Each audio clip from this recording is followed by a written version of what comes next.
Rahab lived a colourful life as one of only a handful of Jericho residents who God spared when he destroyed the city.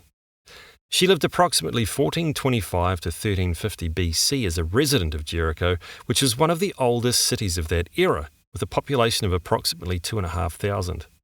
Her home was incorporated into the structure of the main outer city wall. It all began when Joshua sent two men secretly from Shittim as spies, saying, "Go view the land, especially Jericho." And they went and came into the house of a prostitute whose name was Rahab and lodged there. As the story goes in the book of Joshua, Rahab hid the spies under cover on the roof that evening. Meanwhile, the king of Jericho had heard about the spies and sent men to Rahab's house to hunt them down. But Rahab lied to them about how she had sent the spies away. So off they went on a wild goose chase in search of the spies.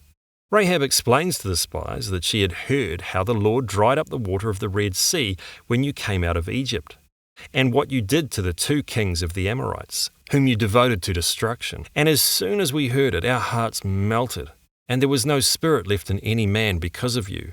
For the Lord your God, He is God in the heavens above and on the earth beneath. Fear had rightly ignited faith within Rahab. She understood that persisting in unbelief would only end in certain death by the hands of Israel's army. Her mixed fear of the Lord and Israel's army motivated her to do something that no one else in Jericho had thought of: negotiate. That night, Rahab made a deal with Israel's spies that in return for her hiding them and later helping them to escape, they in turn would spare her and her family when Israel attacked Jericho. Then she let them down by a rope through the window, for her house was built into the city wall. God orchestrated Israel's most unusual victory over Jericho. Israel's priests and people marched around Jericho exactly as the Lord had instructed for a week. On the seventh day they marched around the city 7 times.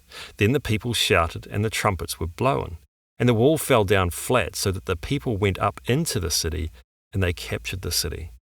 All except the section of the wall where Rahab lived fell.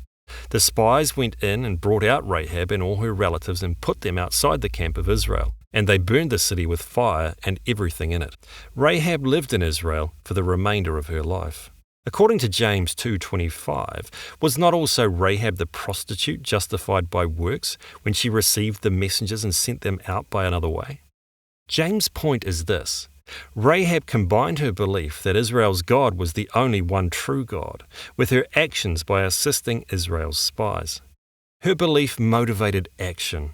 That is a sign of true faith, which also qualified Rahab to be included in the list of faith heroes in Hebrews 11:31.